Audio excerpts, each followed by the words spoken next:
Mike Sullivan. I'm a former IRS agent and teaching instructor. Welcome to my tube here. I worked at IRS for a decade. I have been in private practice for 41 years. I'm a national expert in IRS representation matters. I've been all the major TV stations. Go to my website at 777irs.gov.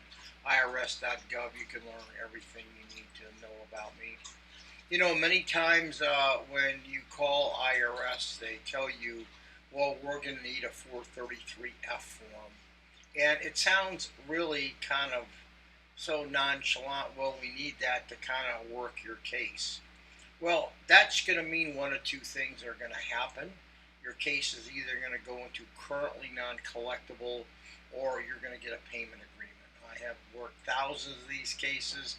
As a revenue officer, I have filled out both the 433F for the government and the 433A and the 433 OIC. So I'm familiar with all these financial statements. But I give you all a caution before you give IRS that 433F. Because what most people do not understand is IRS has what's called the National Standard Expenses.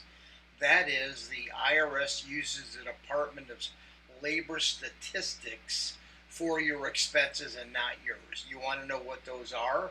You can go look them up yourself. IRS National Expenses for food and clothing, IRS National Expenses for housing and utilities, IRS National Expenses for car payments, IRS National Expenses for car payments.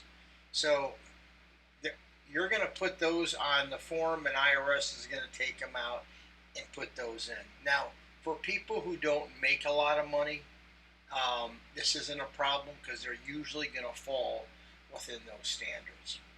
If you're making $50, $60, $70,000 and up, and IRS gets those, you are going to have yourself one hell of a payment agreement to IRS, and you don't even know it, and you've already committed to giving IRS that income and expense analysis that you have, and now you're stuck with the payment agreement right away. So, if you have to give IRS a 433F, don't call them unless you know the national standards.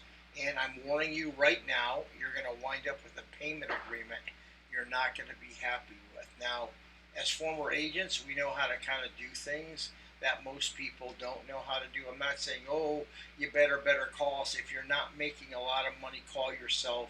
You're not going to do you any harm. But for those of you who are making a little more money than most, don't pick up that phone and make that call. Stop, because I guarantee you that payment agreement you're going to be saying ouch with at the end of the day. Anyway, you're welcome to call me. I'm available for representation. I've been doing this a long time. I am a national expert. I have a whole team of experts. Thank you very much. Give me a subscription, a share, a like, whatever. Subscription is really healthy. Thank you so very much.